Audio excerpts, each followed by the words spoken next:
tous, dans ce tuto nous allons parler de comment retoucher un décor en photomontage pour qu'il fasse un peu plus illustration quoi. Et pour cela il nous faut Photoshop CS6 ou plus, car nous serons amenés à utiliser le... Mais pour pas que ça fasse trop filtre, ça pue le filtre. Il nous faut contourner ce dernier avec l'outil. Mais bon, assez de bavardage et au boulot. J'ai mon décor avec mes traits de construction, avec une perspective, on va dire, centrée, tout ça. Et je vais donc devoir mettre tous mes calques sur un seul. Donc je sélectionne un calque vide, je fais CTRL-SHIFT-ALT-E, voilà. Comme ça j'ai tout sur un seul. Je fais un CTRL-J pour pouvoir donc dupliquer ce calque, voilà. Comme ça l'autre il va nous servir de repère. Je fais donc peinture à l'huile, 5 et 1 pour moi ça me convient. Je vais directement mettre tout de suite mes vibrances à fond et tout ça. Sauf que je sais pas si vous remarquez, mais le côté peinture à l'huile, ben voilà, les éléments sont enfin, tous pareils, tout ça, comme on dit, ça pue le filtre. Donc on va essayer d'atténuer ce filtre peinture à l'huile. Donc je vais... d'ailleurs, l'élément que je trouve assez perturbant d'ailleurs, c'est celui-là, voilà, c'est le sort de dolmen qui servira de banc. Là. Alors, il faut faire un CTRL A, cliquer ici, et donc on a le petit icône historique qu'on retrouve ici. Voilà, attendez, hop, là, ici, et je me mets en historique artistique. Et là, quand vous appuyez, vous allez voir, ça fait tout de suite des trucs assez chelous. Donc là, en ce moment, je suis en étroit court, mais bon, on peut faire les touches si vous voulez que ça soit un peu plus fin. Et aussi grossir la taille du pinceau, ou que ce soit des bords doux ou des bords flous. Après, c'est à votre convenance. Après, j'utilise le pinceau historique normal pour, on va dire, revenir sur ce que j'étais avant. Comme ça, au moins, ça purifie un peu les petites bavures et tout ça.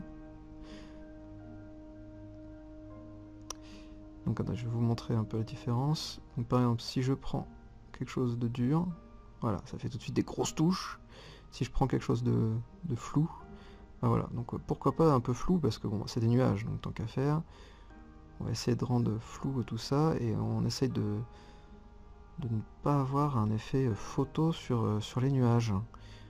Bon, bien sûr, si ça déborde un petit peu sur les éléments, on peut faire annuler, ou au contraire, reprendre le pinceau historique normal pour revenir un peu comme le caillou comme on avait vu tout à l'heure. Voilà, comme ça on nettoie. Et donc on est toujours avec notre sélection, hein. Ça sert peut-être pas à grand chose, mais au moins c'est là où l'historique revient. Par contre, bon, les arbres, j'adore cet état-là en fait, c'est que via la pression, donc si j'appuie fort, bien évidemment, ça fait des gros pâtés, mais si j'appuie tout doucement, ça revient un peu normal, mais c'est plus fin. Donc c'est la taille bien sûr qui change dynamiquement avec cette option de pression. Donc grâce à un stylet, c'est vraiment très bien, ou la Cintiq, nickel. Donc je m'éclate à, on va dire, dénaturer le filtre qui a été fait juste avant, pour avoir vraiment une autre touche, je vais pas non plus dire personnelle, mais au contraire, on sentira plus que c'est du décor, quoi.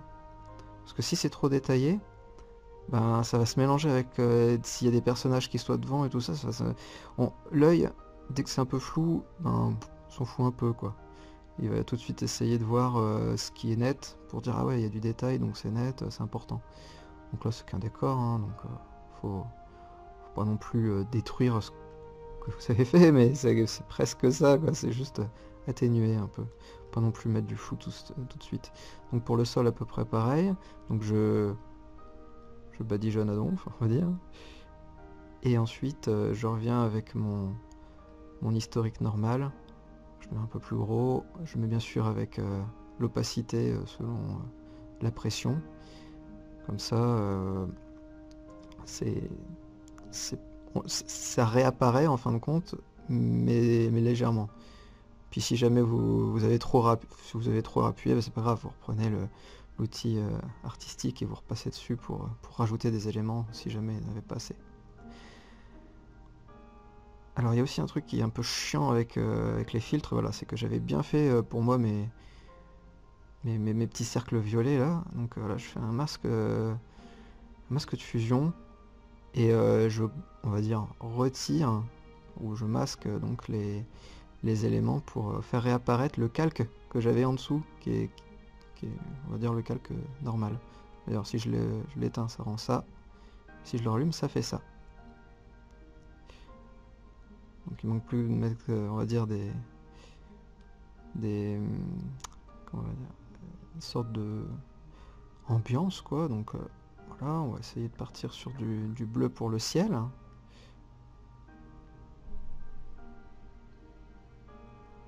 Et bien évidemment sur le sol, on va essayer de voir un peu de vert. Donc j'utilise mon petit dégradé, tac tac. En lumière tamisée, j'aime bien. Donc quand on rajoute les personnages, ça rend ça. Bon, des fois on voit que ça va pas trop parce que le noir est un peu trop présent. Par exemple là les arbres, je les sens, même si je regarde avant après, les arbres sont beaucoup plus foncés qu'avant. Et malheureusement on voit trop de branches, ça tire trop l'œil quoi.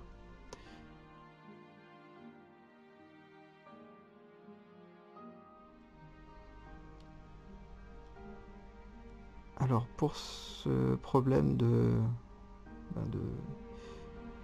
noir qu'il faudrait qu'on change sa couleur, que ce soit un peu plus clair, je fais une courbe de transfert des dégradés en inversé et en densité linéaire entre parenthèses joue. Et comme ça voilà, vous pouvez voir que les troncs d'arbres sont maintenant violets. C'est un peu plus classe. Voilà le final.